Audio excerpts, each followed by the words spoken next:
Now, a number of different people have emailed in essentially the same question, but what do we mean when we say a phrase that has come so easily to the tongue, Jesus died for our sins or on our behalf? Yes.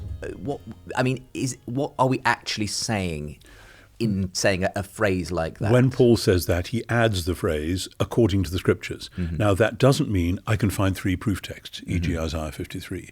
What it means is there is an entire scriptural narrative which is about how the Creator God is rescuing the world, and that scriptural narrative is shaped by the Exodus particularly, and then by all the things that follow from the Exodus, but then coming through the whole story of Israel in exile, where the people who are supposed to be bearing the solution for the world are themselves suffering the result of the problem.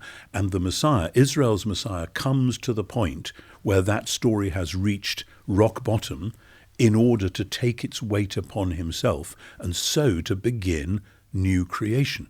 So it's creation, covenant, exile, and when you speak restoration. Of Jesus taking the weight of that upon himself, again, we're speaking in pictures and metaphors and so on, but what I suppose the question a lot of people have is what does that literally mean in the sense? Well, what happens on the cross to release the weight that Jesus died for our sins? I want to know what literally means literally as well in that sentence, which is often a problem. But the clearest passage, I think, in Paul about this is Romans 8, 3 and 4, when having said there is no condemnation for those who are in Messiah Jesus, because the law of the Spirit of life in Messiah Jesus has set you free from the law of sin and death, because God has done what the law couldn't do since it was weak through the flesh, sending his own Son in the likeness of sinful flesh and as a sin offering. Here's the thing.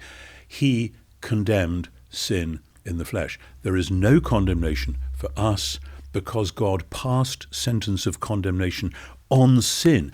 Interesting, Paul doesn't say God condemned Jesus. He says God condemned sin in the flesh of Jesus. Here's one way of looking at it, which is a reading of Romans 7 and 8, that God gave the law extraordinarily, and Romans 7 is a very difficult passage, in order to draw sin onto one place, in order to lure sin to the place where it could be condemned, namely to Israel's representative, who is therefore the world's representative. So Jesus dies as the representative substitute, taking the condemnation on himself, so that having condemned sin, sin is now itself condemned, and new creation can begin. And that's the energy of the Spirit taking it forward.